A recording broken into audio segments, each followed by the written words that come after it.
Hey there, spooky friends, and welcome to another episode of the Scaryish podcast. Woo! I'm Robin Grace. This is Adam Diaz. Hello. And this is the podcast for you if you like hearing about weird things. Or not so weird things. Scarish things, I guess sometimes you could say. Sometimes scary, sometimes weird, sometimes true crime, sometimes historically creepy. Sometimes scientifically creepy. Sometimes scientifically inaccurate. I mean, we do our best, but we're not scientists, just saying. Or historians. Or doctors. We're two normal people that just talk about stuff on a podcast. All right. Today we have a couple things. One historical, one sciencey. I think Adam's going to go first. I am indeed. Let's just hop into it. People know what the title is. You saw the title of the podcast. You don't want to say what we're covering? You just want to just hop right into it? No, because I feel like if I say what it is, then it's like, you know what it is, and I won't get to surprise you with my thing. Okay, fair enough. Well, I mean, you're not surprised. You've seen the title of the podcast, but... They aren't. I would be, though. This is an audience of one for surprise. Everyone else is like, we already know it, just get to it. Okay. So that's fine. This week, I wanted to venture into some bizarre stuff. I sometimes get the urge for that. And most times I decide not to follow my urge for the bizarre. No kink shaming here? No kink shaming. I don't follow it for topics specifically, because I don't have a lot of research on that topic. Like, I'll start looking into things and realizing there's only one article I can find on it, and then every other site quotes that same article. That so was it's like definitely one of my problems while researching. Well, it's a common problem whenever we try to research a topic every week. It's like, oh my god, this sounds amazing. Oh no, there's nothing about it. We have to do an episode at some point where we go through all the topics people have suggested to us. We're like, oh, I want to hear more about this. It's like, you've heard everything there is to hear. Yeah. It's like, you heard everything there is to hear because it's probably fake and there's only like one source for it, and that source is probably bullshit anyways. But that's something when I get the urge to go bizarre. If I see that, I'm like, I can't do it. Because things that are bizarre, I feel like they need some support. And a lot of times you don't find that. If anything, you find no support whatsoever. You just find like whatever the lore or legend is. And it's cool to cover topics that are bizarre, but not when you're almost immediately starting to feel like it's fake as soon as you start like listening to the episode, you know? Mm-hmm. So we have this doc that has a bunch of stuff on it, and I had one on there that I thought might fit the bill. So bizarre with support is what I'm going for, and there certainly is a lot of support for this. So this topic qualifies, and let's dive into the Nemesis Theory. And no, I am not talking about the bad guy in some of the Resident Evil games and movies. I thought okay, cool. I was literally going to be like, ooh, who's I've this? never played Resident Evil. I've seen some of the movies in passing as other people watch them. Not very impressed with them. Are you talking about the animated ones, though, or like the live action? I'm talking about the live action ones. Okay, because animated ones aren't that bad. I've never seen a moment of an animated one. So really? I've seen like cinematics and stuff from like trailers. Oh, I've only owned I own a couple of them. I'm surprised you haven't seen one. I have not. While I've been watching. Okay, cool. So I'm actually talking about a theoretical star that could exist that causes all sorts of problems for the people of Earth. Now, if this sounds familiar, it's because I alluded to this when we covered fake apocalypses or apocalypse not in episode 163, and we covered something else that's similar to this, and I will tell you how those overlap and why I brought it up a little bit later in my topic. Before we get into this, I would like to say two things, one of which I have already said, and that is that we, here on Scaryish, are not scientists. I am not a scientist. I have a cursory understanding of this subject based off of the things I've seen on like History Channel or the Science Channel and the research I've done tonight. I am by no means an expert, but I do feel confident that I can convey to you the idea of this thing based on what experts believe and what they have written, because I had to read a lot of shit on this one. The second thing I want to say is that for this topic, we're covering some really cool stuff. It's really exciting. Really? And as a result of not being a scientist and just being genuinely enthused about this topic, I am not looking for corrections or what I call actuallys, because people that do actuallys, they always start their sentences with actually, and you can hear their pinky up when they're talking. Like, actually, the concept of a binary system doesn't hold water if you're speaking hypothetically from the perspective of blah, blah, blah, blah, blah, blah. I don't give a shit. I'm just talking about the theory, what it is, and where it came from, and if we're all going to die. Nemesis isn't a confirmed thing, but it is a theory that has been around for close to 40 years. So it's a fucking cool theory. Sit back and enjoy the story. So what is the theory? I've built it up. So back in 1802, a man named Sir William Herschel, who definitely sounds like someone who says, actually, first used the term binary when referring to stars he was observing and categorizing. And over 200 years ago, he was looking up and observing what he believed that were stars that were in pairs, stars that were partnered. Not just, I found 2 stars tonight, gonna mark them down. He thought they were stars that were technically within the same system, which in 1802 is really impressive. People didn't readily accept this idea or this theory. Lots of folks didn't even have a concept of what a star actually was in 1802. Like, you knew that there was twinkling things in the sky, but not what we know stars to be in 2021. So, I mean, the sun is a star. So he's saying, like, Tatooine type thing, or it's just double suns, the 2 sun Two theory? sun systems, precisely. What's interesting to think about when he starts saying this in 1802 is, at the moment in time when you listen to this, regardless of when it is, because it'll be in the future of when I'm saying this right now, at that moment of time, you are further away chronologically from Herschel, quote unquote, discovering binary stars than he was away from the Roman Catholic Inquisition when they held the trial for Galileo for studying the stars through the scientific method. Wow. So he was closer in time to that than he is to you. So he was much closer to the intolerance of science. And if you're saying things that go against the teachings of the church, we're going to declare you a heretic. And you have, like, in this case with Galileo, it's like, you have one chance to shut the fuck up and publicly repent or recant/repent. It's the mixture of those 2 words. And basically he was closer to that. So there was definitely more intolerance around the things he was saying.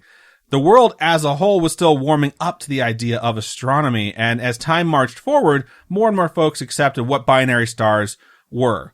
And fast forward about a century and a half, and binary stars are a thing. People have observed them. Scientists have been seeing them for a long time. And if you're thinking, what the hell would that look like? Robin already alluded to it, as she typically does with my scripts. Just picture Tatooine from Star Wars. That's 2 just, suns. we're on the same wavelength. I mean, we got the same brain.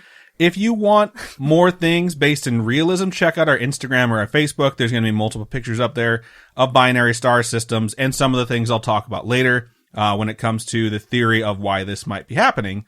The Star Wars thing is interesting, though, because A New Hope originally came out in 1977. All right.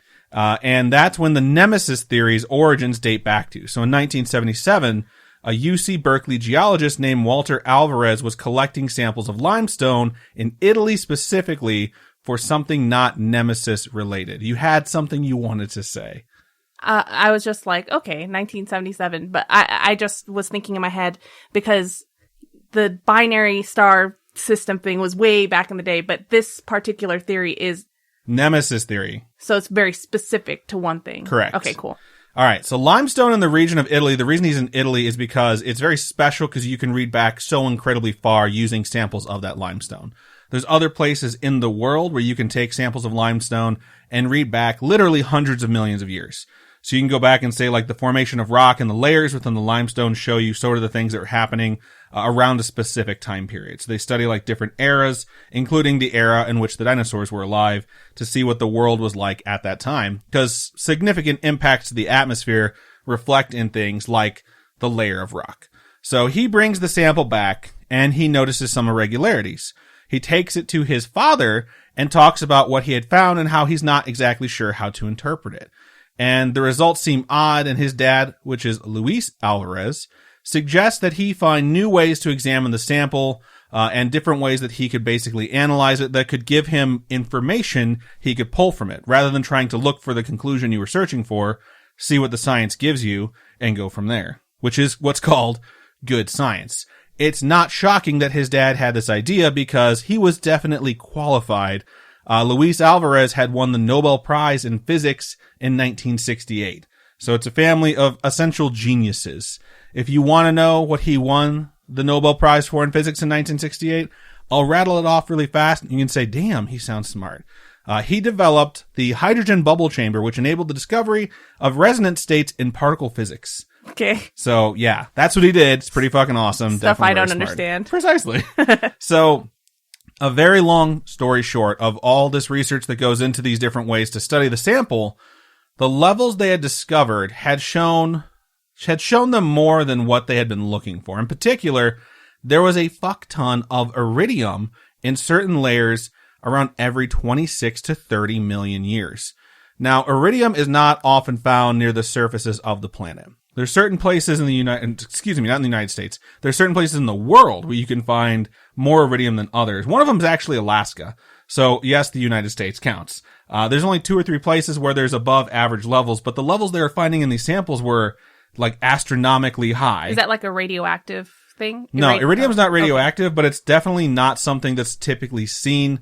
On the surface, it's basically when the planet was forming, the iridium wound up in the core. Okay. So they collected samples from other spots on the planet, in particular Denmark and New Zealand, that have these amazing spots to take samples from again, where you can see very far back in the past. And the planet had an iridium exposure every 26 to 30 million years. They're basically taking spots from all over the world, northern, southern hemispheres, different parts on different angles of the planet. And they're saying that this is consistently being found in all these samples. What the fuck is happening every 26 to 30 million years? It's this really steady pattern of the planet likely having something to do with extraterrestrial or celestial objects, because that is where iridium is very often found.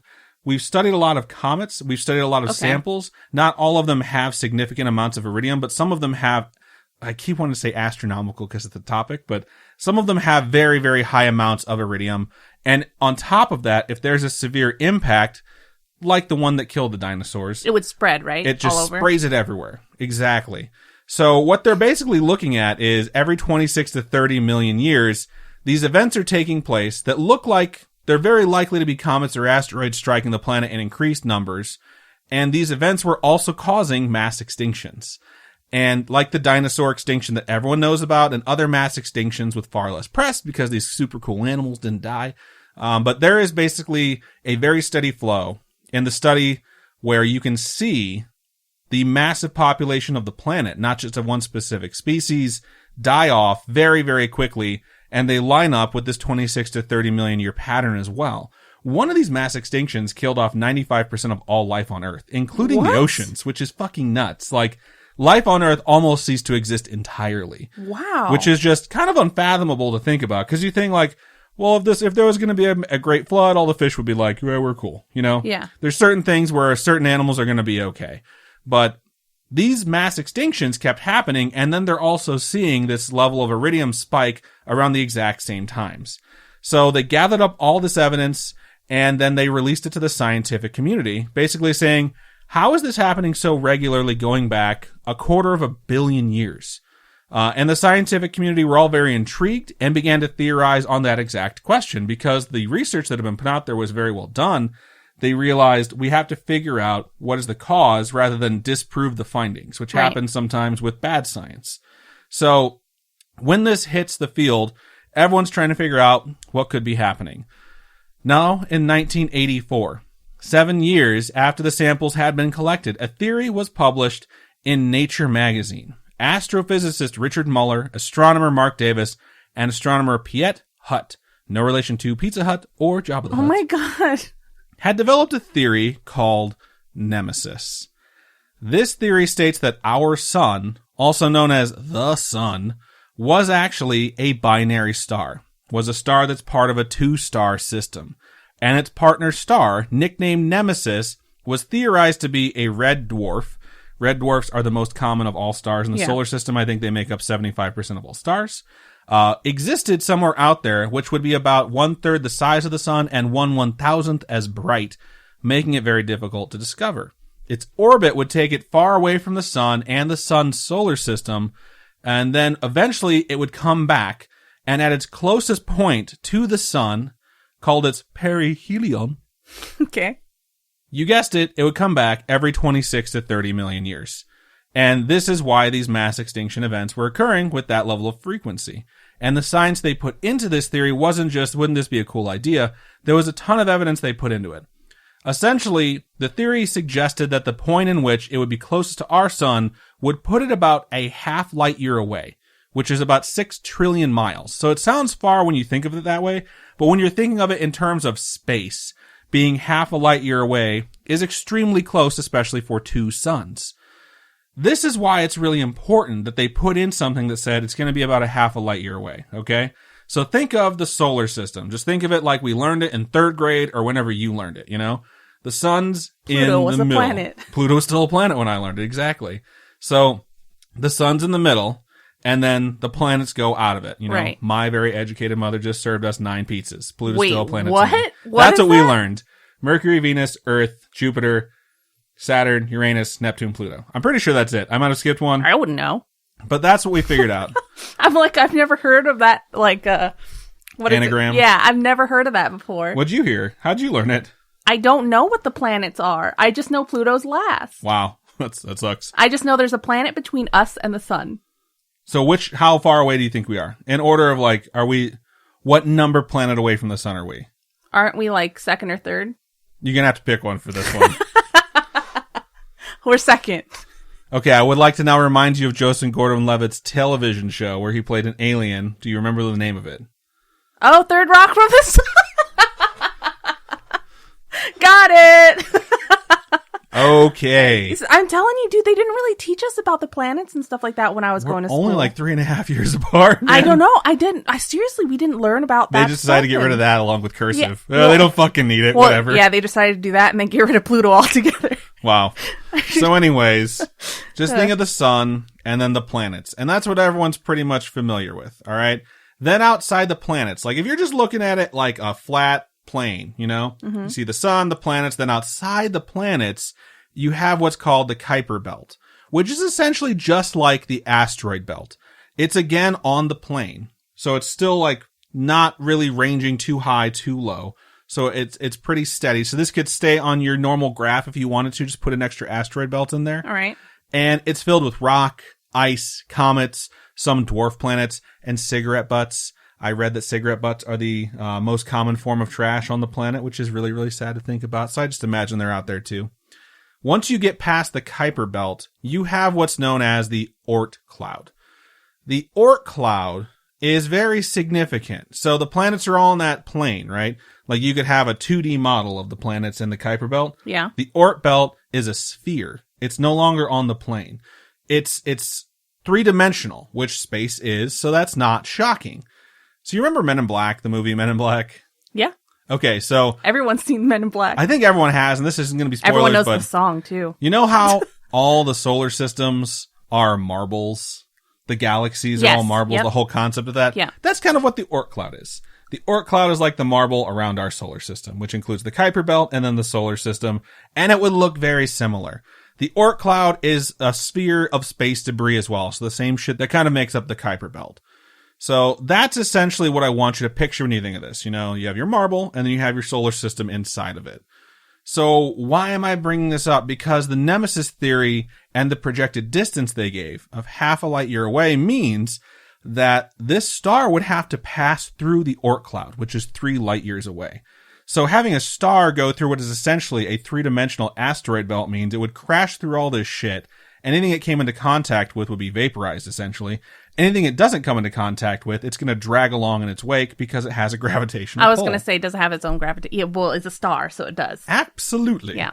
So when that happens, all this space debris gets closer and closer to our sun, which I remind you is bigger, is brighter, and is stronger than the other star. So it pulls the stuff from its gravity field to the sun's It's gravity the bigger field. brother taking the snackies that Got it it. wants away from the Okay. younger brother. So all of a sudden, Does your Nemesis brother do that basically... to you? Oh yeah, all the time. Oh my god. So Nemesis basically drags in a fuck ton of space debris that winds up getting pulled into our neighborhood, making it a shooting gallery for what cosmically would be a short time, but would basically be a 4 million year period for human beings and the construct of time that we have created. So what else could be studied to essentially prove or disprove Nemesis? Because if this is true, then we've essentially discovered something that's just mind-blowing and also impossible to stop. This is going to happen. When's the next time it's going to come around? It's not for millions of years. Oh, gotcha. So Okay. that's if it still exists. There's a lot we have to get into here. All right. So anyways, what else are you going to study to figure this out? One thing they realize is if this was a thing, you could find out by going to the impact craters. Because Earth has an atmosphere, which means impact craters will eventually be grown over. That's why it's hard to discover them sometimes. Oh, okay. But anything that's big enough, we still know where it is, and they should basically all fall within the same timeline. So They go and check stuff out, and they check out the 13 largest craters that we know of to study the timing on them to see when they were created. Do you know what those are? The 13 No, I'm not going to name the 13 largest impact craters. Do you know where they are? I know one of them is the Yucatan Peninsula, because that's the one that killed the dinosaurs. Okay. So they all aligned, all 13 craters aligned with the 26 to 30 million year time cycle. So they either happened 26 to 30 million years ago, or like around 60 million years ago, or 90 million years ago. All of the ones that they studied lined up to that. So as they went through to say this will either prove or disprove or add some extra information, all of a sudden the Nemesis theory became that much stronger. And everyone's like, oh shit, like this is getting really weird. Now there are a lot of things that show that the Nemesis theory could be incorrect. Most observed binary stars have their partners much, much closer than what this would be happening. It's not to say it's not possible. It's not to say we haven't discovered any, but this would be irregular. And that said, most binary stars don't carry solar systems. In fact, for a long time, it was thought that stars that were so near each other could not have planets develop because the second star would disrupt it from happening. Okay. Similar to how Jupiter disrupted the planet between Earth and Jupiter from forming, that's what the asteroid belt is. There's a planet that really tried, but Jupiter's like, get fucked, my gravity's too strong. Okay. Which is exactly how Jupiter sounds. So it's kind of funny. I play D&D every Sunday, and somehow all our accents turn into this weird mixture of like Chicago/Boston accents. Like you could be talking, and as soon as someone else does it, you just start doing it, and it's so bizarre. Okay. So apparently Jupiter's the same way now. So most folks didn't think that there could be any solar systems with binary system, like I had mentioned. So when the theory came out, it was very hotly debated. There's good science in it, but people said this still doesn't sound like it holds water. And for as many folks that would say it's wrong, they couldn't argue with the science of it. They just needed to find additional information to see if it would conflict. In 2012, a binary star system was discovered called Kepler-47. Kepler-47 is a binary star system that has 3 observable planets that have formed and are revolving around the larger star of the system. All right. So it is 100% possible, even if the stars are close together. So the reason that we thought maybe we have a binary star system with all these planets because the other star is super fucking far away. And then in 2012, we find a binary star system where the star is close and planets have still formed. Okay. So everyone's like, well, fuck, Nemesis definitely might be a thing now. 30 years after it came out, everyone's like, okay, well, we got to start looking into this shit again. You don't have to worry about it. It's millions of years from now. Yeah, because we don't have to worry about, like, you know, the heat death of the universe or anything like that, but we're still interested in it. Another thing that folks pointed out is that binary star systems typically drift apart. So they start together and eventually one of the stars just goes away. It's cosmically sad, actually, because these two entities are born together on such a grand scale and they eventually just go their separate ways. Nemesis may actually exist, but it might have just fucked off a long time ago. Like, hey, I'm going to go check out the universe. Bye, bro. Oh my God. And left. So let's say that that did happen. Would there be evidence to support that Nemesis left the solar system? Actually, yes, there is. So when people were trying to disprove Nemesis again, and someone brought this up, they said, hey, these star systems typically drift apart over the course of 1 billion years, from what we understand. We haven't been around 1 billion years to observe it, so we don't fucking know, but that's the guess. That's whatever science has told them. They say it's about 1 billion years, and then the star systems are like, let's go our separate ways. We had a good run. How do people... I don't know. Okay. The sun is 4.6 billion years old. So people assume it would happen about 3.6 billion years ago. Okay. Somewhere around there. It can happen sooner than that. Sometimes, you know, stars just don't get along and they just split up. That's what happens. So... I mean, they get divorced all the time. I know, right? Celebos. I mean, 52% of star systems fail in the first year. So I think that was businesses, actually, and not marriages. What? So around 4 billion years ago, something happened in our solar system called the Great Bombardment, which still baffles scientists. They're not exactly sure why this happened, but 4 billion years ago, the solar system was absolutely decimated with celestial impacts all over the fucking place. It's considered, quote, a celestial version of saturation bombing. What? It's like the whole solar system was just absolutely fucking blasted by asteroids and comets and other celestial objects. All right. So this great bombardment would align with an event where another star drifted away and sucked in all of these things from space, from the Kuiper Belt, from the sphere that I forgot the name of already, the Oort Cloud, and then from outer space as well. So because the other one drifted away, there's no other gravity force, so ours is just pulling it in. It just flung everything at us basically on its way out. And that's the other thing that's crazy is it's completely evident. That event 100% existed based off of the things we were able to study, which is the most readily viewable celestial object we have in our sky, the moon. The moon doesn't have an atmosphere, so you can basically see the impact craters as they happen. And when they studied them, they're like, this happened all around the same time, and it was super fucking long ago. Yeah. Again, I don't fucking know how they did it. The moon's a mess. I'm pretty sure there's an asteroid that's like, there's like a sign-in sheet, like a login, or like a guest sheet. Says like, asteroid 122 was here 4 billion years ago. I don't know. And that's the other thing, too. However they determined it from the moon, Voyager, when Voyager was shot in the sky, it studied the moons of Mars, Jupiter, and Saturn, and all of those moons are similarly pocked to our moon. Really? And were dated to around the same exact time. Huh. So they know what happened, and they just don't know why. Another weird coincidence, Voyager's first flight came in 1977. A little bit weird, 1977 coming back up again. Wow. So other folks that don't subscribe to this theory 100% pose alternate possibilities, like instead of it being a red dwarf, which would be most common, they believe that it's a brown dwarf. Now, a brown dwarf is smaller than a red dwarf, and it's essentially a star that didn't ignite. I'm just thinking Lord of the Rings here. Like, I hate you. All the different characters, all the different dwarves. It's like a matcha that didn't get struck. It's a huge version of a gas giant. It's like, they say it's around 13 times the size of Jupiter. So significantly smaller than like the smallest star, but way bigger than a gas giant. And it also doesn't shine because it never lit, which means it would be almost impossible to find with all the methods that we have. Okay. So if it is a brown dwarf, we would essentially never fucking see it. There's another variation to this theory too, and this is where we overlap with episode 163, Apocalypse Not. I mentioned Planet X and the idea that Planet X was going to return and blah, blah, blah, blah, blah. Listen to episode 163 if you want. So the overlap is that Planet X and Nemesis are both have thought at one point to be something called Sedna. Sedna is a planetoid that was discovered in 2003. It actually resides outside the Kuiper Belt. So you have your solar system, you have the Kuiper Belt, which is a bunch of bullshit, and between the Kuiper Belt and the Oort Cloud is what's known as inner space. It's empty space before you get to outer space, which is outside the Oort Cloud. And this is where Sedna is. It doesn't make any sense, and its orbit pattern brings it way in, almost to within the Kuiper Belt, almost to within Pluto's orbit. So it's ridiculously long orbit, which doesn't match anything that we've ever seen revolving around our sun or other suns, is bizarre. But this thing is real. It's been observed. It's been studied. They know its orbit. They have all this information on it. And folks that studied it knew immediately when they found it that it wasn't Nemesis because the extinction cycle takes way longer to happen than this thing's orbit. This thing's orbit, I think, takes like 100 years. Is it like a weird shaped orbit or something? Is that why they're... The orbit's weird shaped, yes. Its orbit is so strange that scientists, including the man who discovered it, state it shouldn't exist. It makes absolutely no sense. It shouldn't be where it is. There's nothing to explain it. It shouldn't go where it goes.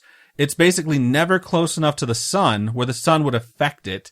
And it somehow never goes far enough away from the sun to be affected by other stars. If it made it through the Oort cloud, there's other stars on the other side that should snatch it, but it's basically revolving, and they don't know why. So you're saying it's a spaceship? Sure. It's got its own engine in there, like, how else do you explain it? I think we'll see it in like 2077 is when it'll be like at its closest point. I'll be dead. So it has been postulated that due to this, there could be, or probably is, some massive object we can't see that is responsible for Sedna's bizarre orbit. So that's not necessarily saying that this star that comes back every 30 million years is affecting this thing's orbit, but it's another thing where folks say this could have started it on its trajectory, and that's why it continues around it, because with binary star systems, there's like a center to it that's not perfectly between the stars. It's, okay, imagine if you have like a baseball and a golf ball, okay? The baseball has more gravity than the golf ball does. Yeah. So therefore, if you set them like 12 inches apart, say a perfect foot, the center of gravity is not going to be at 6 inches. It's going to be closer to the other star. Right. And that's why this thing's revolving around the sun, because it's the more powerful star. Okay. So when you look at stuff like that and you see this planet that's revolving around a very weird point, they're like, maybe that's why it's happening. Huh. So how likely even is it that we would have a binary star? How rare are binary stars? I always thought those were super rare because I've never really heard of them too much except for fucking Tatooine and that thing in 2012. Okay. They're not rare at all. According to Harvard Smithsonian Center for Astrophysics, more than 80% of all stars are members of multiple star systems containing either 2 or more stars. So it's not just binary, there's trinary and fournary and whatever the fuck else you call them. Sounds hot. Studies conducted all over the world released findings in 2017. So these are really recent that propose that all stars are born in pairs and drift apart during different various times. The nature of a star's formation is really weird. It's this like molecular cloud, and they've been studying how stars form. And the more pictures we've taken of these clouds forming in this molecular cloud show 2 suns, like show 2 celestial objects forming in it. And eventually one eats the other one, or they just start spinning around each other, or one just fucks off. Okay. But they think they're born in pairs, which is so fucking weird to think about. That means that our sun would absolutely have another star, and we just don't know if it fucked off yet or not.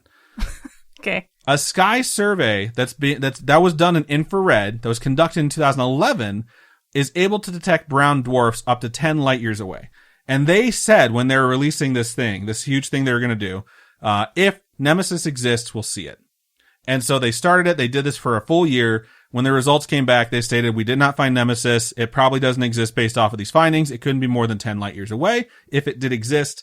And we didn't see anything with a pattern that would bring it back to essentially our solar system or near where Nemesis would be. And this led to the final proposal of what Nemesis might be. And you've probably already guessed what it is. A black hole. Oh. Because you cannot see a black hole. It's a black hole sun. I hate you. She was singing that when she saw my pictures. This is the most unlikely of a not so likely theory. Because in order for a black hole to exist, the train of thought for the longest time is that there had to have been a supernova that either collapsed after it blew up into a black hole, or it collapsed into a neutron star, which then collapsed into a black hole. I did not know that a supernova collapsing into a black hole takes like days. Wow, that's kind of neat. A neutron star collapsing into a black hole. Those things are gigantic. Neutron star collapsing to a black hole. It's like it reaches a certain point where it's like it has too much mass in that space, and it's like, vroom. It takes 3 seconds. What? That's why they're so huge. Like the explosions are so huge. The amount of energy released in such a short 3 seconds to form a black hole. To form a black hole from a neutron star. I don't know how they know this. And then the other thing I found, which, okay, let me go with the script. Maybe they've actually witnessed it happen, and that's how they know. And they calculate it because it takes so long, in space-time or whatever. Yes. Well, here's the thing. So everyone's like, well, this couldn't have happened because if we have a binary star that's big enough to supernova, we would have effects in our solar system of a supernova having happened. There's certain things that we've observed where a supernova happened. Like, there's been like 7 supernovas that have been visible and recorded in human history, where it's just like this big blotch in the sky. Like a big light where you're just like, what the fuck happened up there? It's a star exploded. That's what happened. That's kind of cool, actually. I know. It's really amazing to think about this stuff. My head was swimming when I got done writing this script. So everyone thought if there was a supernova, we'd see all this shit still. There's no way it could have happened. It's the least likely thing. And then we witnessed a star turn into a black hole without supernovaing and without going into a neutron star. How? Something we never thought was possible before. It just went whoomp. It hit a certain critical mass where it turned into a black hole. We fucking witnessed it happen. Could it have been a supernova or whatever just further away? No, there was no explosion because you see a supernova blow up. Oh, okay. So they just said, we didn't even know that could fucking happen. And when that happened, it was like 2017 or 2018, everyone was like, so I guess we got to start talking about Nemesis again. And when that one happened, that collapse takes 20 milliseconds. It's like instantaneous. And they say it's probably one of the largest form of energy being released in the universe is when it's not a supernova because it collapses so tight. There's just a shock wave that comes out of it. That's not the energy being released through the explosion. It's being released through the shock wave. When's our sun going to explode? I don't know. I didn't check on anything about our sun. It doesn't necessarily mean it's a supernova. Well, because the idea of it is terrifying. If these things just turn into black holes in a second, what if our sun just turns into a black hole? Well, they have to go through certain stages as far as we know. So they have to hit a different stage after the one that our sun's at. Mm-hmm. And then they get really big and then they eventually do something else. Our sun is huge. I guess. I don't know what it is in comparison to other things. I think it's the prettiest sun I've ever seen. If it could tone down the heat, it'd be great. Wow. Well, we live in Vegas, so that one's kind of on us. So it's really interesting because more studies keep coming out that don't exactly align with the idea of Nemesis existing, but it's taken 40 years, like, for solid evidence to start coming out that present people with an idea that the theory is less likely, and then we witness something new where we're like, well, now we can't rule it out. And the only way we're really going to figure this out is to have technology advance further and further, because the biggest feather in the cap of people who think Nemesis doesn't exist is the absence of any evidence. Like, we've never found Nemesis, and we have all this technology. It's becoming less and less likely that we wouldn't find it. So the lack of evidence is the evidence, which everyone knows is bad science, which is why this has not been dismissed. And that said, that doesn't mean it's there. That doesn't mean that this is a real thing. This is just all the evidence that's been presented, which sounds incredibly convincing when you read it. I didn't dive balls deep into all the things that say, like, Nemesis isn't real. I got the cursory overview of those ones as well, where people say there's just too much things that would have had to have happened for Nemesis to be real. So the absolute most interesting part to me about the Nemesis theory is that if it isn't real, Nemesis doesn't exist, it's just our sun and no other sun, then what the hell is causing planetary bombardment, which we have evidence of, that are leading to mass extinctions and the near death of the entire planet every 26 to 30 million years? Because at that point, the Nemesis theory was the answer to that question that has still never been answered. And we just don't know. It's possible that Nemesis is the less scary answer of any other things we could think of. And that, my spooky friends, is the theory of Nemesis. All right. So, okay, the thing about this whole thing for me is I won't be here in 26 million years, whatever. That thing's not scary. The idea, okay, that a star could just turn into a black hole in a second is the scariest part for me. When I read how fast it happens, I was like, get the fuck out of here. Like, I was thinking about, like, the energy being released and trying to fathom that. And then I sat here in my own brain and thought, like, what does it sound like? And I decided on, whoom. That's what it sounds like when a black hole is created.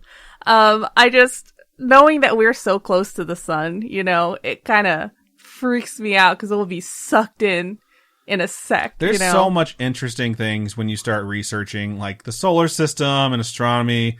I think it's Venus that rotates the opposite direction of all the other planets. Mm-hmm. And they're like, we don't fucking know why. Like, it's either Venus or Mercury. It's one of the two. But, like, the way we spin, all the other planets spin that way. And then there's the one black sheep of the solar system. It's like, I'm gonna spin the other way. It's going through its goth phase.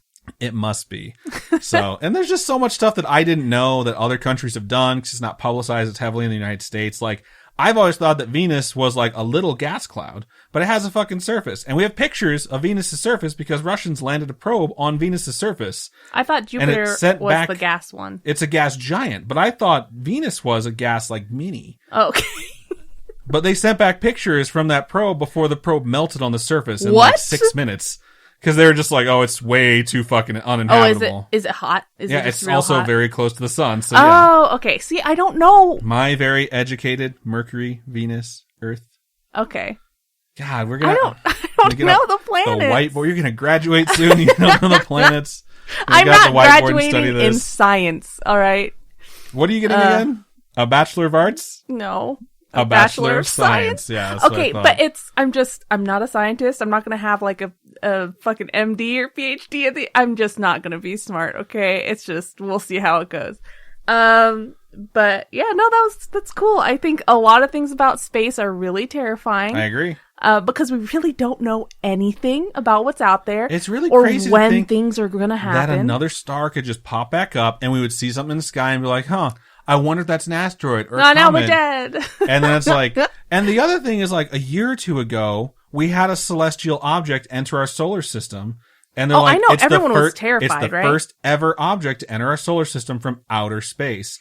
And when I read about the Oort Cloud and the Kuiper Belt and our solar system and all the things that basically keep the solar winds of outer space and all these other things from coming into our solar system, I was like, that almost seems impossible. For it's like it was a probe that got shot into our system that turned around like, okay, there's someone here.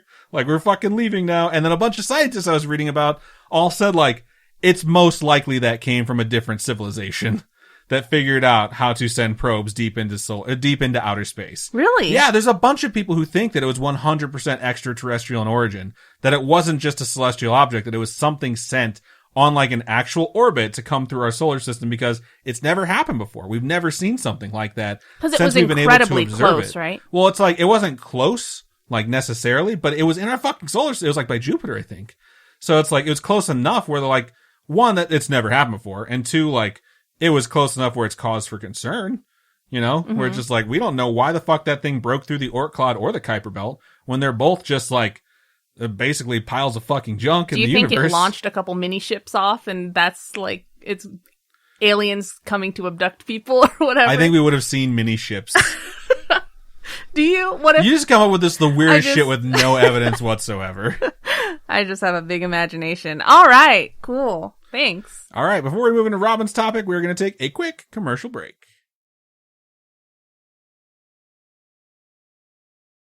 Welcome to the other side of the episode. Maybe there was a song in that commercial and it mixed. If it were, that'd be a freaking miracle. I don't know if they even put music in the commercials you guys hear. There's got to be like... There's got to be some song or jingle in the background. All right, well, the next topic is not musical or pleasant, so... Strap on, folks. We've covered some pretty horrific serial killers in the past, and the one I'm going to cover this week is one for the history books. Or at least is in the history books. She was actually labeled in the Guinness Book of World Records at one point as the most prolific female murderer of the Western world. Interesting. Yeah. And terrifying. It's terrifying. Who runs the world? Girls. I thought you were going to sing it. Okay. You sang the intro to the topic, but not that. So, Elizabeth Bathory, or rather the Blood Countess, Elizabeth Bathory of Esed, is actually said to be one of the inspirations behind the legend of Bloody Mary. So we're in for a fun time. It's going to be great. That's good. There's a lot of inspirations for Bloody Mary. Right? I was looking it up today because, you know, it's part of the research. I was looking up, like, inspirations behind Bloody Mary, and there are so many crazy things happened in history. Isn't Mary Queen of Scots one of them, too? No, it's not Mary Queen of Scots. It's a different Queen Mary. Okay. Yeah. The boat, right? No, not the haunted boat, but there's an episode on that if you guys want to go back and listen to that. All right, so I think we've covered Bloody Mary too, haven't we? We have covered Bloody Mary before, so you can go back to that episode and listen to that. We've covered a lot of shit, so much shit. It's nuts. All right, so Elizabeth Bathory was born in near Báthory in Royal Hungary in 1560, and she spent her childhood in the family castle in her home area, her hometown. Her father was Baron George VI Bathory. Her mother was the Baroness Anna Bathory, and through her mother's side of the family, she was the niece of Stephen Bathory, who is the King of Poland and the Grand Duke of Lithuania. He was also the Prince of Transylvania. So he's Dracula. No. 100% confirmed. So, you know, she had some pretty fancy family ties. Her brother even became the Judge Royal of Hungary, which is like a Chief Justice. So, a lot of her family is big names in history.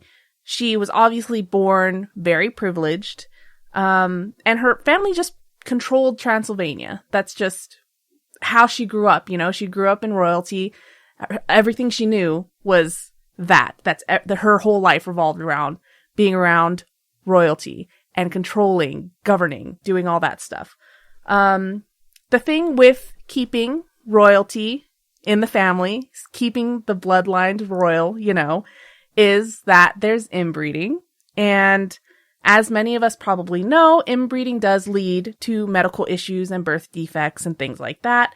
In Elizabeth's case, she suffered from what is assumed to be epilepsy. So she had seizures, and it has been attributed to her parents' inbreeding because they were relatives from different branches of the family and got married. So the family tree is just a pole going straight up. There's two different branches of the Bathory family, and they kind of... It looks like an X as they intersect. I'm not saying that was the underlying cause. It's just what has been attributed to her illness by historians. In her time, seizures were diagnosed as a falling sickness. Which, sugar shakes. The sugar shakes.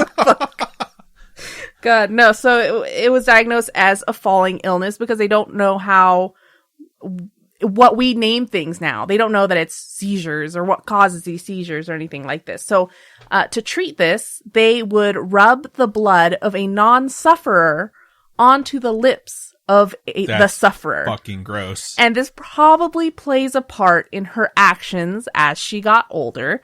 It sounds like she's going to suffer from madness, as they called it in Game of Thrones, which was also a result of inbreeding in that show. Yeah, and not just Joffrey, the Mad King as well. Oh yeah. You know, and I'm not going to spoil anything for you, but there's some other people who were from some bloodlines that were inbred that go a little bit fucking crazy in that show. When's the other Game of Thrones show supposed to come out? Not nearly soon enough, but it's all about Targaryens, and I got my Targaryen Secret Labs chair right behind me.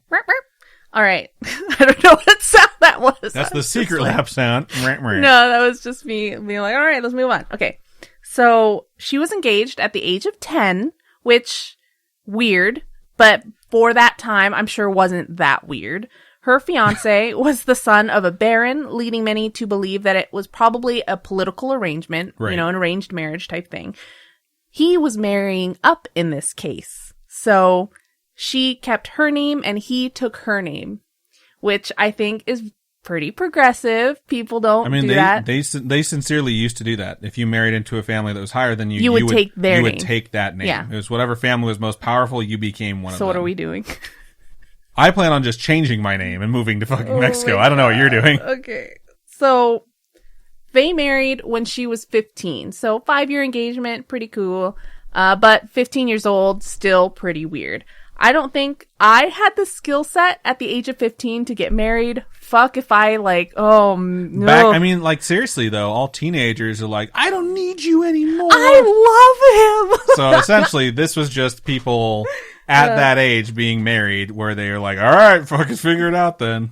In 1578, a few years after getting married, she was 18. Her husband has to go off to war against the Ottomans. And so she's left at home running the entire family estate.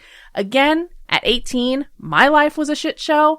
I don't know how she did it. I think it's really impressive to have... Probably helps to have a fuck ton of money. Oh, yeah, that's true. But you have to be smart to be able to keep everything in control, you know, and not have someone overtake you or overthrow you or run a coup, all that fun stuff. Yeah, I could see that. I will say that if I was 18, had a fuck ton of money, and my spouse was off fighting war, I would be nervous for them if I actually cared about them. But aside from that, I would just all I'd have time to do is spend money and make sure no one was killing me. So during the Long War that began 15 years later, she once again was thrown into the role of protector of their estates, which sounds pretty badass, right? I think, I at her age would not have been able to do anything. At this point, she's like 33, right? You yeah. said 15 years later? I mean, I still can't fucking get my life together. You're not even 33 yet. Now you're afraid if I try and hand you the checkbook. You're like, fuck this. So she had a daughter in 1585, followed by 3 more children, many of which continued on to play important roles in history or just obtain pretty big roles in their government, things like that. Her husband dies January 4th, 1604, at 48 years old. They were married for 29 years. Wow. I think that's pretty impressive. So many relationships these days don't last that long, and this one went through lots of long distance during the wars and stuff like that. Lots of conflict, yeah. Yeah, they didn't even have cell phones. How would they be like, hey girl, you up? You know what I mean? Do you still text that to your spouse if you're sleeping in the same bed? No. But, if it's long distance, you can't just text them. Oh, I gotcha. You know what I mean? I mean, I know when we were doing long distance, I would call you all the time. Yeah, we Skyped. It was fun. Yeah. It's a good time. I'm glad we don't have to do it anymore. But, I'm sure she had a bunch of concubines. He had a bunch of concubines. Wow. It was just a concubine. Back then, that's what you did. You had mistresses. Is this you saying that when I was in Arizona, you had concubines? No, I said back then. I didn't say that was back then. Get out. Oh, I'm reading a webtoon that's the reverse harem. So it's this woman who's bring me all the sexy dudes. So it's pretty impressive until you think about the horrible things that she did during her lifetime, supposedly. I was going to say, this is a really nice story. So thank you everyone for listening to Scaryish. Elizabeth Bathory wasn't dubbed the Queen of Blood for nothing. So witness reports have her collecting victims, abducting them even. It's said that she collected girls at first between the ages of 10 and 14. And first it was like her servants. And then it started being just children of the lower class that were mostly lured in by the idea that by sending their daughters to her, they could learn courtly etiquette. And that kind of hopefully would increase their chances of marrying up and kind of getting their way into the royal family kind of thing. Kind of like the episode of Doctor Who. I don't know if you remember, but the episode called Vampires of Venice. Do you remember that one? I remember the name. I don't remember the episode. So in the episode, remember the guy goes to the countess or whatever, whoever was running the whole place, right? The woman, and is like, please take my daughter, please teach her things. And then when they get in there, the secret is that they're turning all these girls into vampires. You don't remember this? No, I don't. Oh my God. Such a good episode. If you haven't watched Doctor Who and you like sci-fi and you like fantasy, you should watch it. It's great. I love it. But in this case, it wasn't as nice as just getting turned into something else, a different creature.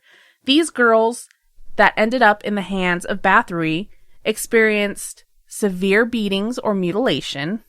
The flesh on their faces would be bitten off. Even bits of arms and other body parts would be bitten off. Gross. Cannibalism wasn't out of the realm of possibility. Bathory was actually rumored to have vampiric tendencies. Some victims were made to freeze or starve to death. There were many other reports of different forms of torture. Some included being covered in honey and live ants, which is awful. Yeah, what the F? The Budapest City Archives contain reports of some girls being burned with hot tongs and then placed in freezing cold water. And while I was reading all this, I was wondering if there were any times where they did the thing from Game of Thrones where they would have the starving rat and then they'd put it on you, on your stomach or something, and then they'd put the bucket over you, and so the rat would like chew through you. I don't even remember that part of Game of Thrones. It's that point where Arya becomes like the servant for the the other Tywin Lannister, and all those prisoners before she becomes his assistant is like with all the prisoners, and they're doing that to the prisoners. That would make sense. Honestly, I remember her interactions with Tywin, and that's all I remember about that because it's so different from the books. Okay. But that's what I imagine would happen to these people, like brutal, awful tortures like that. And now that after like seeing all this stuff and thinking about the Doctor Who episode, things like that, I wonder if she was the inspiration behind that particular Doctor Who episode. There's a lot of pop culture these days that do reference her as a person and all these things she did. So it could be, maybe. Let us know, whoever made Doctor Who. Okay. Wow.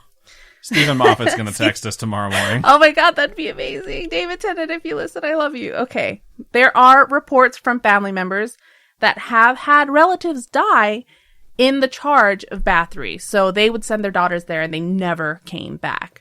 There are also reports from court officials that personally witnessed Elizabeth torture and kill young servant girls too. So I don't know how you would argue with that. You know, if there's people that are like, dude, I saw it. It happened. But you can always lie. You never know. She was rumored to enjoy drinking the blood of virgins, believing that it would keep her looking young. She was even thought to bathe in the blood of these young victims. And legend has it that one day she slapped one of her female servants in a rage. And upon doing so, she discovered or noticed that her skin looked younger where a bit of their blood splashed onto it. And this kind of led her going down the rabbit hole of trying to chase down this eternal youth. And that's why she like tortured all these people. And she sounds like the queen from Snow White and the Huntsman. Oh my God! Yeah, a little bit. Yes! We just watched that the other day. It's okay at best. It's funny because we were just like too lazy to change the channel. That's how awful it was. Okay. Anyway, other than all these reports, there are the number of bodies that were buried in the castle graveyard or in other unmarked locations. During the years of her husband's illness, rumors started coming out about some of these monstrous acts that she was committing. In March of 1610, the Hungarian authorities assigned investigators to start collecting evidence on these accusations that people were making about her. By October of that year, they'd collected 52 witness statements. Holy shit. By 1611, they had over 300. Her victim count is upwards of 600, supposedly. Get the fuck out of here. I think the highest is like 650 or something like that. But this is all at like the words of servants and things like that. That you know what I mean? You're saying the lower class can't be trusted. We all know that. No. But it's like, can you trust one person that's saying it's like 600 people? You know? Apparently, they wrote it in a notebook or a diary or something like that, and that book's never come to light, so no one knows for sure. On December 12th, 1610, it came to a decision to imprison Elizabeth and distribute her estate. She, as well as 4 of her servants, all accused of being her accomplices, were arrested. They were in the middle of having dinner when the declaration was made in front of guests and villagers that she was caught red-handed for doing all these things. According to Thurzo, one of the investigators, in a letter to his wife, they found one girl dead and another victim within the castle. Despite the discovery, there was no evidence of what had actually happened. Apparently, that doesn't sound like being caught red-handed. I thought they had like a spy in there. Apparently, Elizabeth was arrested before the victims were actually found. So it's like they arrested her on these, rumors and things like that. And then afterwards searched the castle and found all these. They found a girl dead, a girl like injured, and then they found a bunch of other prisoners. So, I mean, how do you argue with that? Kind of, sort of. Many think that she was caught mid-torture or that she was covered in blood when she was caught, but it's all just rumor and fiction. She was actually in the middle of dinner. Some blame the extent of Bathory's cruelty on how her family treated others, like she was trained to be that way. According to stories, as a young girl, she would witness some of the brutal punishments at the hands of her family's officers. She was also supposedly being taught by family members that had their hands in Satanism and witchcraft, supposedly. Not that it actually happened. I feel like that always pops up when like someone turns out to be bad in history. Yes, they always say that that's the cause, but it's they because worship the devil and they're a witch. But it's because people are like, that has to be why, but it's not necessarily the truth. Right. It's just been told so many times throughout history that people are like, that's what happened. But it's not necessarily true. So that's why I say supposedly. Obviously, many of these assumptions are just that. They're assumptions and complete conjecture because no one really knows for sure. It was so long ago. But yeah, so they think that she was just trained by the people in her family to do these crazy, horrible things. During the trial, dozens of witnesses testified against her. The official tally of victims during the trial was 80. So not 600, but 80. So she was only charged with killing 80 people. Yeah. Holy shit. Her servants were executed, but in the end, instead of her public execution, it was decided that instead of causing like shame on her family and turmoil and all that stuff, they would just keep her under house arrest pretty much. On January 25th, 1611, Thurzo wrote a letter to the Hungarian king Matthias regarding Elizabeth's confinement, and he wrote that she was locked in a brick room. Other sources say she was able to move freely in the castle, and then there's some that say it might have been something a bit in between. So she was bricked up in a set of rooms within the castle with small slits left for ventilation and for food to be passed through. Either way, she spent the rest of her life within the castle until she died at the age of 54. She was really only in the castle for 3 years, I think. Wow. So not too long after. In a will she wrote in September of 1610, she left everything to her kids. Then in 1614, she signed a document that kind of distributed everything between them, all the estates, land, all that stuff. On August 20th of 1614, she told her bodyguard that her hands were cold. And he told her, quote, "It's nothing, mistress, just go lie down," end quote. And she went to sleep and was found dead the next morning. Wow. I'm going to freak out anytime my hands are cold. Oh my God. Yeah, I don't think that's a very good sign, though, if you're like not feeling so hot and your hands are cold and you're just clammy hands. She was buried in the castle church, which led to an uproar, of course, because people were like, why are you burying this person this monster? Yes, in the church. So they moved her to her birth home, where she was put in the family crypt. Apparently, though, her body's exact location is unknown now, because for some reason, neither of those locations have any markings of a possible existence of her grave. And it kind of makes me wonder if the family was like, we can't have her in here because of the things she did. Or if she had orders to her kids and those things she wrote to have the blood of the innocent dumped all over her body once she died, and she came back to life. Exactly. You're saying I'm the one that comes up with ridiculous ideas. At least I tied it to things that were actually in the story. There are those that believe what happened to her was all a political conspiracy. That all of it was because of her wealth and her success and the fact that she was a woman doing all of it. They were like, we can't have this. And so once her husband died, it all kind of came to a head. So none of it started coming out until after he died or during the process of him dying. So I know that in Poland in particular, that women are not just allowed to, but have in the past, like in this era, held very high positions of power, including, I'm pretty sure, there was a female king of Poland at one point. Really? Yeah. I have no idea about any of that. So as much as I totally 100% understand, like, it could just be like political assassination where they just decided to like frame her and have her taken down like that. I don't know off of like where she's exactly from. I know you've said that she's connected all over the place. If it would have just been like, oh, she's high in power, let's get rid of her. I think it would have been like a serious political conspiracy where they wanted to like supplant her for whatever reason because she was so powerful. So there are those that say that it had to do with the wars with the Ottoman Empire and the spread of Protestantism. So it's something where it was like a mix of things where her beliefs and stuff didn't fit with what they were starting to grow into. And so they wanted to replace her with or spread it out among the rest of the family. That kind of lines up to her being called a Satan worshiper and a witch, because that's sort of just one thing that always gets tossed out there when you want to make someone basically look evil for their beliefs. And then there are those that are like, no, that's not it. There's just too many reports of witnesses that think she killed someone, and it's too much for us to think that she's actually innocent. And there were a lot of bodies laying around, so it's why are there so many dead bodies, you know?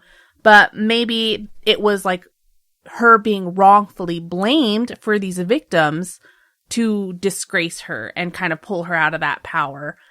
And it's really hard. It was so long ago, so you can't really tell because the documents back then are probably going to be like, no, she did it. She did it, but a successful conspiracy would just mean that the documents for history were forged. You know? Regardless of what the truth may be, she's best known for possibly drinking and bathing in the blood of young virgins in hopes of staying young to keep her skin youthful and radiant.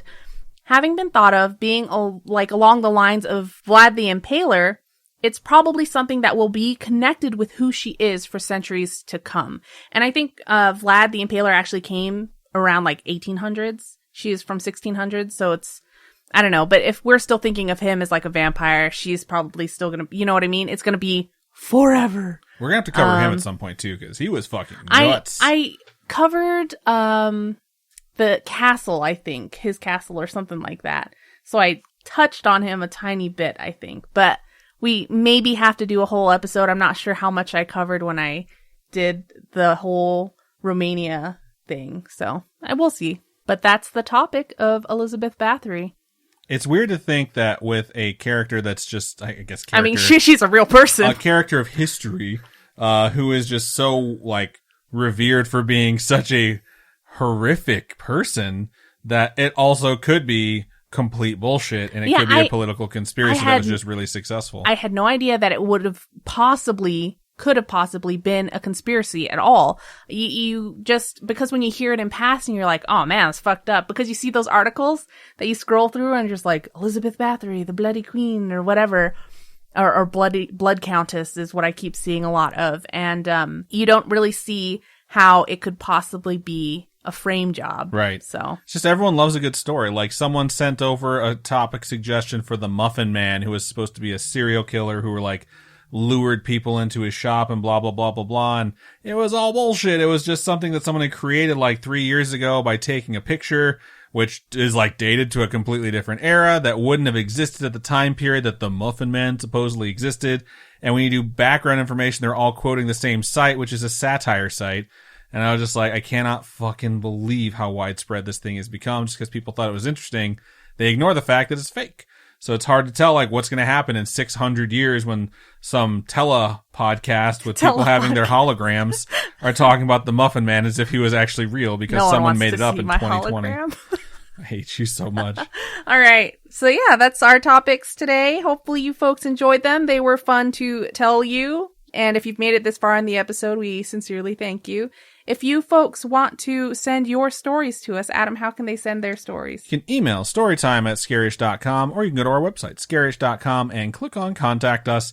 If you fill out that form, it comes directly to us. You can also hit us up on any of our social medias. Twitter is @ScarishPod, Instagram is @ScarishPodcast, and Facebook is facebook.com/ScarishPodcast. Robin, folks who would like to donate to us, how can they do so? If you'd like to donate and keep the podcast going, you can go to patreon.com/ScarishPodcast.